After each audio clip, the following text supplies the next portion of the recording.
Next, I'd like to invite to the stage an individual we are also very privileged to call an India Diaspora Founder Circle member, Frank Islam.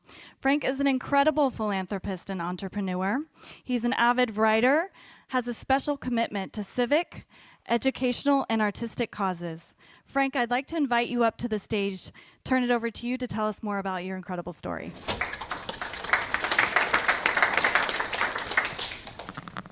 So it's hard to see people there, but I'll take a different tack in my speech and talk a little bit about where I came from, my journey, my story, not my destiny.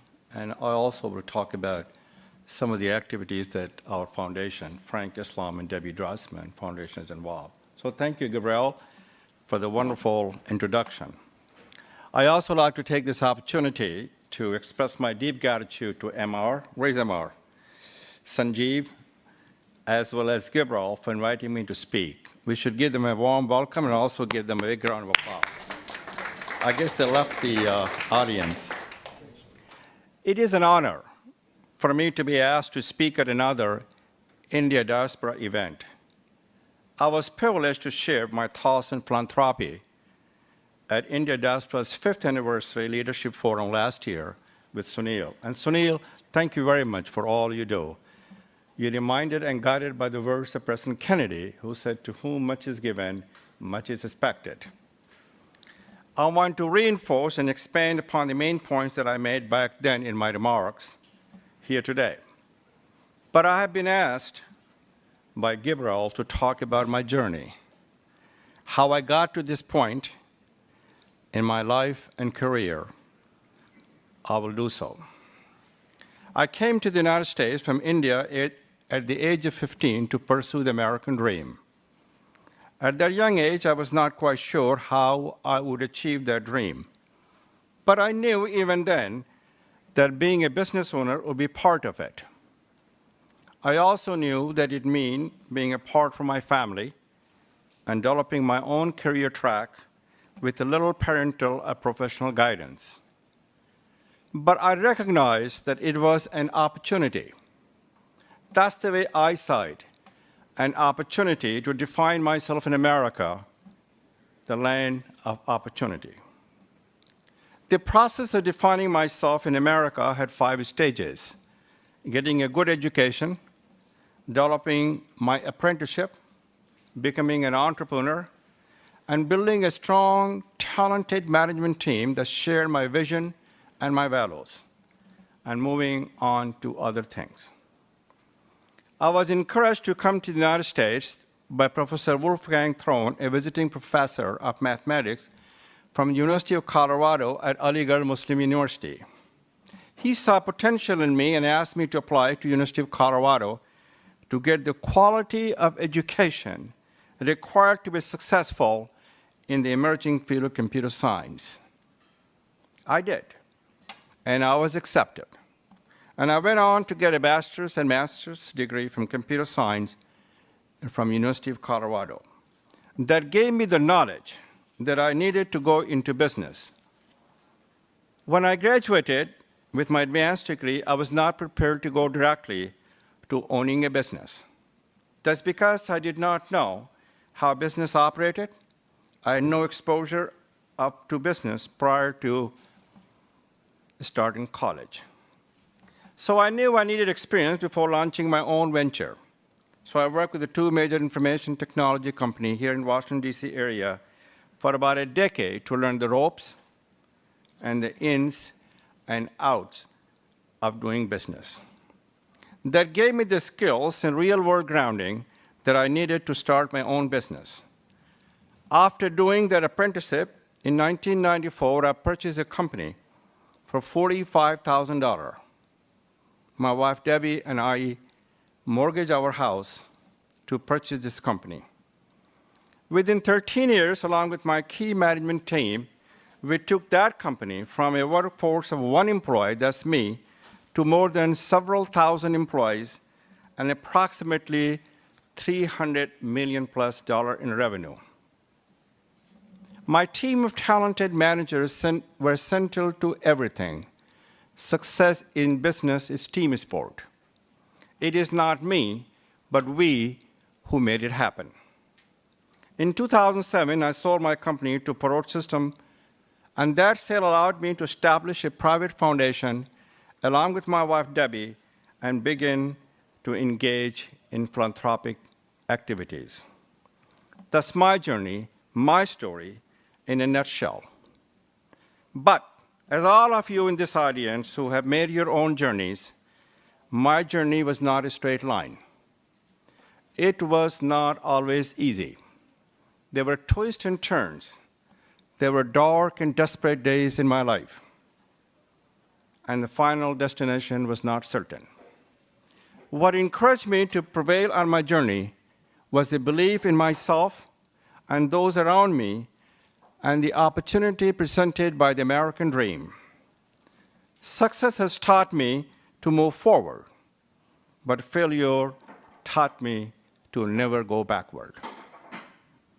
From the time I started my business, I knew implicitly that you needed to move forward, and if you did not, you'd be left behind. In other words, I was purpose-driven.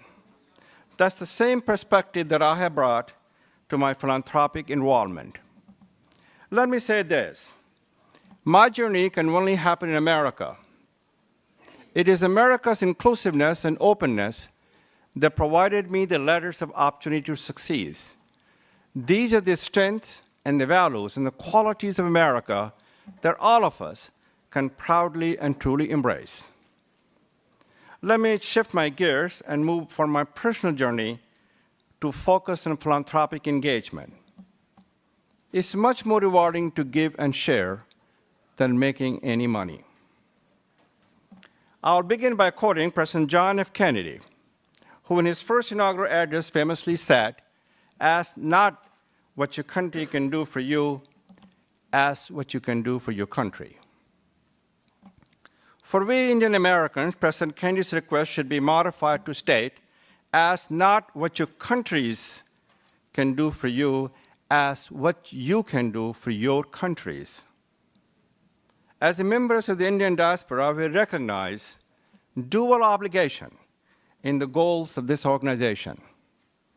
These goals call upon us to collaborate, to forge stronger bonds between India and the United States, and to build stronger capabilities in both countries. The third goal of India Diaspora reads, help underprivileged Indian Americans and Indians by redefining the philanthropic model to promote more effective ways to donate money, services, and time. In my opinion, the best thing we can do to redefine that model is to engage in what I call purposeful philanthropy. But philanthropy takes many forms. The philanthropy that is of a pivotal importance, in my opinion, is the power of purposeful philanthropy. Purposeful philanthropy is making investment directed at creating a difference in the pivot point areas that matter to the future of society. The returns on those investments are changes to conditions and are the creations of individuals who will become change agents to address those conditions. There's a distinction between the purposeful philanthropy and charity. The distinction is a critical one. The focus in charity is to provide a handout. The focus in purposeful philanthropy is to provide a hand up and to enable and empower people by giving them a helping hand. There certainly must be charitable support and assistance to address the needs of the socially and economically disadvantaged and natural disasters. Considering the hurricanes last year and the wildfire this year here in the United States, and the flooding in Bangladesh last year, the dust storm in northern India this year, the importance of generous charitable giving to well-recognized groups such as the Red Cross, the Salvation Army, the Doctors Without Borders, and local nonprofit becomes evident. Charity as the sole means of philanthropy, however, has serious limitation. It does not get at the root cause, nor change the underlying reasons for the need for the charity. By contrast, purposeful philanthropy concentrate on improving circumstances and conditions. This hands-up approach can take a wide range of forms, ranging from eliminating contaminated water that poisons those who drink or bathe in it, to enhancing the safety of working conditions, to developing the requisite knowledge, skills, abilities, attitude, and behavior for a person to be successful in life. The pivot point areas that can be leveraged and effectively addressed to effectuate change and to achieve positive outcomes for the purpose of philanthropy are virtually endless. My personal priority philanthropic areas are education, arts, peace, and civic engagement.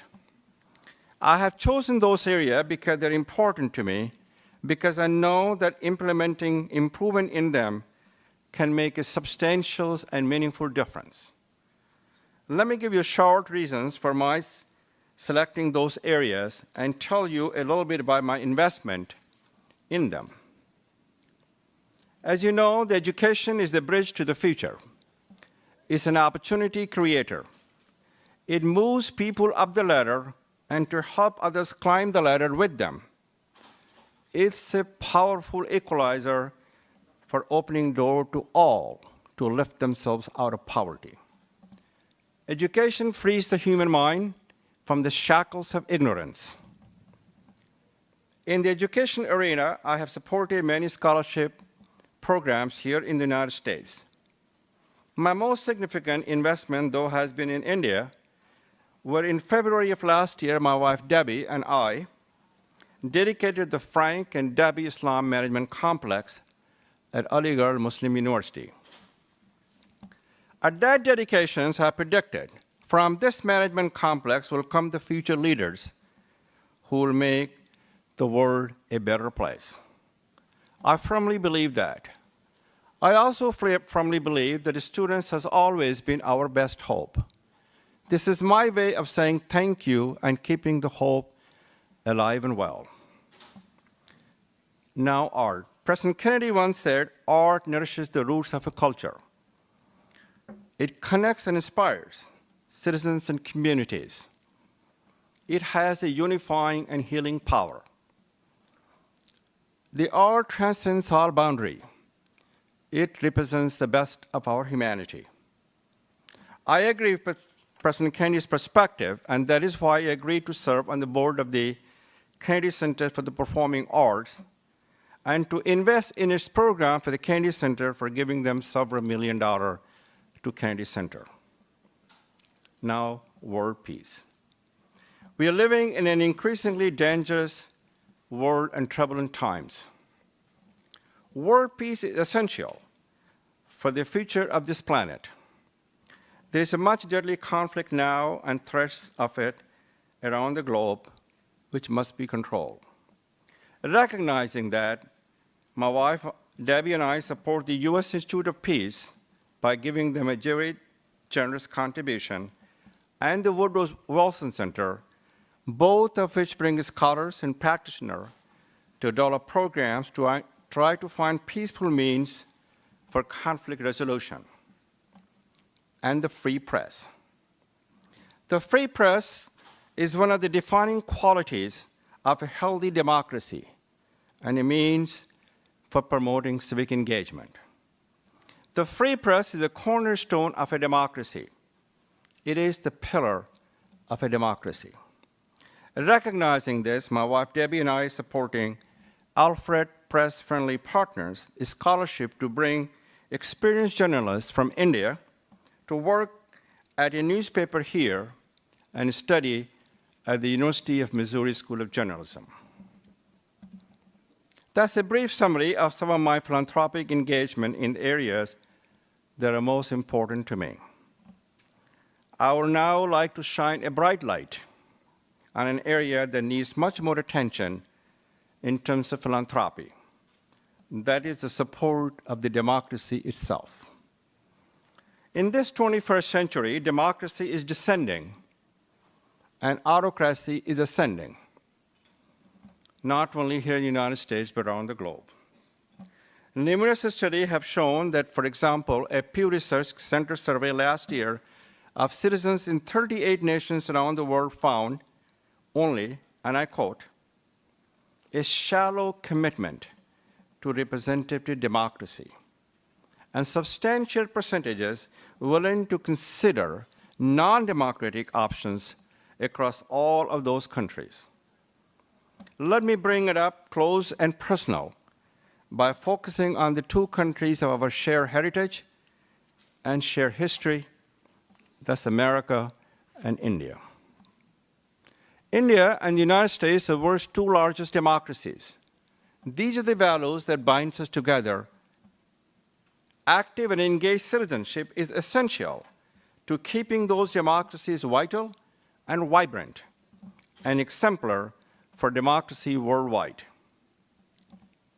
The Pew study found that in the United States, 40% of the respondents were fully committed to a representative democracy. 46% were less committed, and 7% preferred a non-democratic options. That's not very good, but it is exceptional compared to the findings for India. The Pew study disclosed that all of the countries surveyed support for a strong leader who's unchecked by the judiciary or parliament is highest in India. Only 8% of the Indian respondents were fully committed to a representative democracy.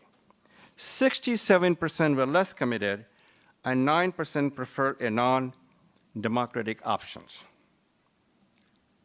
The Pew finding, in conjunction with other studies that I have reviewed, indicate that citizenship support is eroding in these democracies rather than increasing.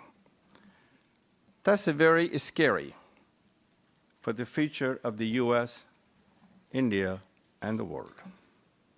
And that's the reason that at the beginning of this year, I established the Frank Islam Institute for the 21st Century Citizenship.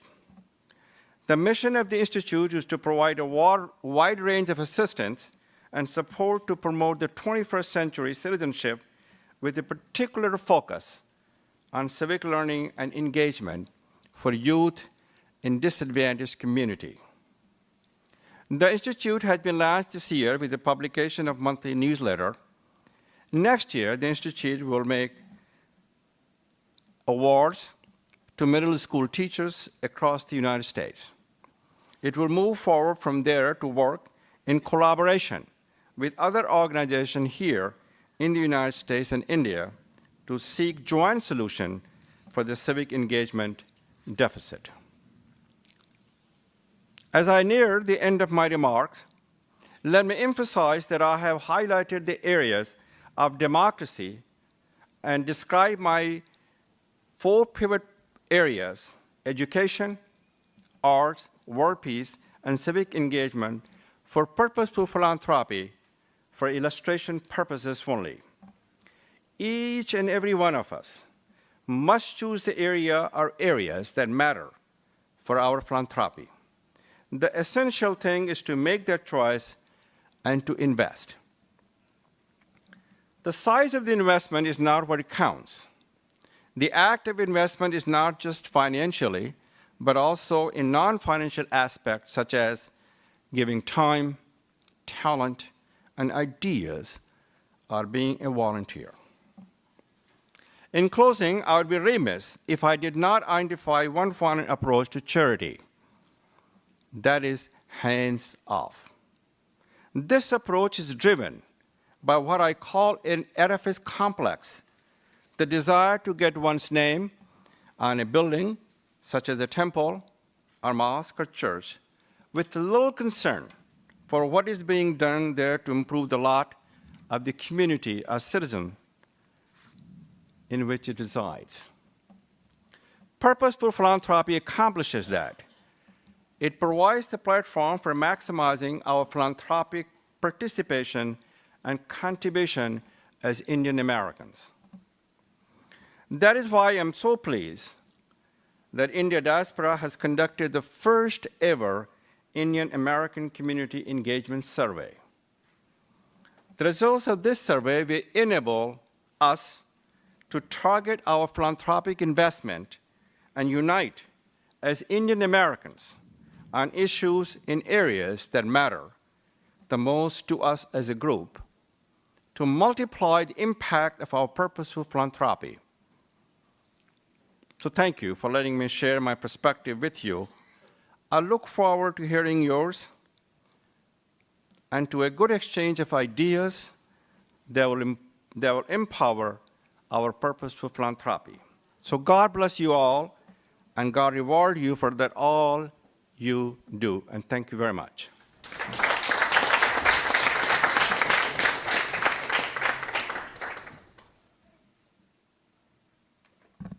Thank you, Frank. It was really inspiring, your dedication to philanthropy.